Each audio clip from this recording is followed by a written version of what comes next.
So ito po yung palay natin, maraming damo. Kailangan nating linisan. Doon po sa unahan, tatlong area na po yung na natapos ko na doon, tapos ito yung huli. Ayan po. Maraming damo talaga. Pag hindi to na naalis, walang masyadong maaani tayo. Kaya kailangan talagang linisan natin. So try po nating kunan yung paglilinis ko. So ito po yung tripod natin. Subukan natin kung kaya po may ganito yung sanyog kasi napakainit na po, mainit na. Baka masira yung cellphone natin. Mumurahin lang po ito eh.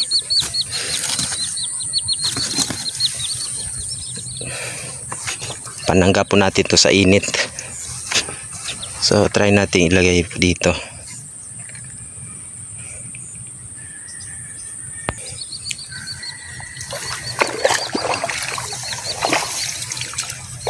Yan po. Halos di mo makikita yung palay talaga.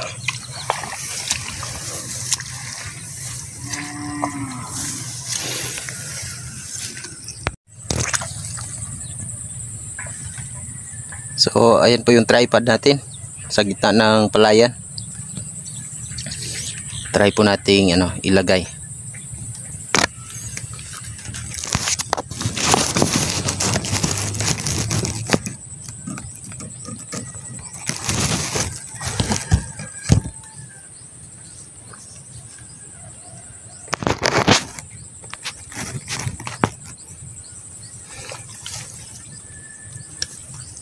So ayan, ready na. Simulan na po natin.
Paminsan-minsan tumatayo na po tayo kasi nagrereklamo na po yung likod at hita natin. Talagang pagtatanim ay di biro, maghapong na kayo po.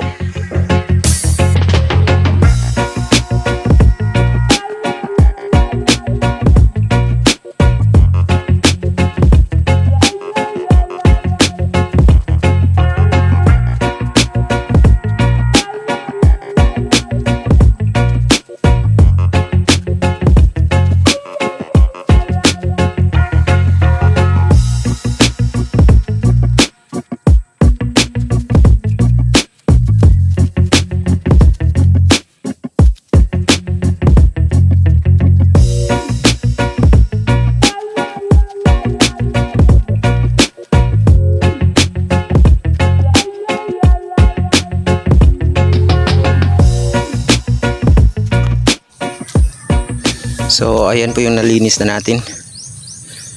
Klaro na po yung palay. Ayan. Dito po sa bandang dito marami pa. Marami pang damo na kailangan linisin. Ito po yung natin. Nadaanan na. Kita na po yung palay dito.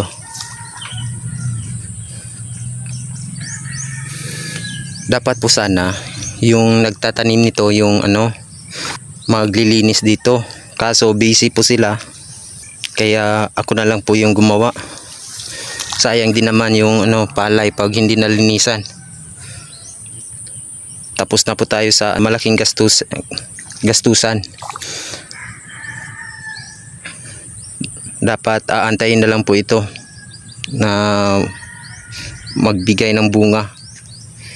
Kaya sayang din naman.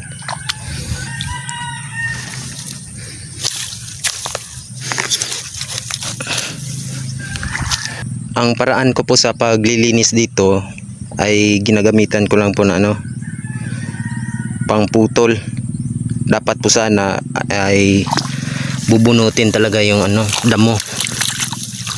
Kaso matagal po na proseso ito pagbubunot, kaya puputulin ko na lang. Gagamit na lang tayo nito. Ganyan na lang ho.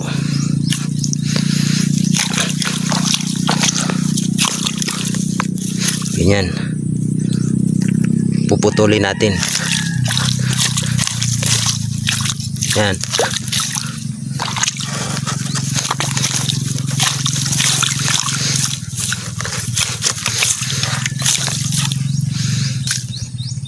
Ang advantage po dito sa ganito yung ginagamit natin, mabilis po tayong matatapos. Kaso lang may disadvantage din kasi pag ganitong pinuto lang natin, tutubo lang po ito, naiwang parte ng damo. Pero pag nilagyan naman natin palagi ng tubig, yung naiwang parte kakainin po iyon ng mga kuhol. Ayan, meron po tayong kuhol dito. Ito po ang tutulong sa atin. Yan yung kakain sa naiwang parte.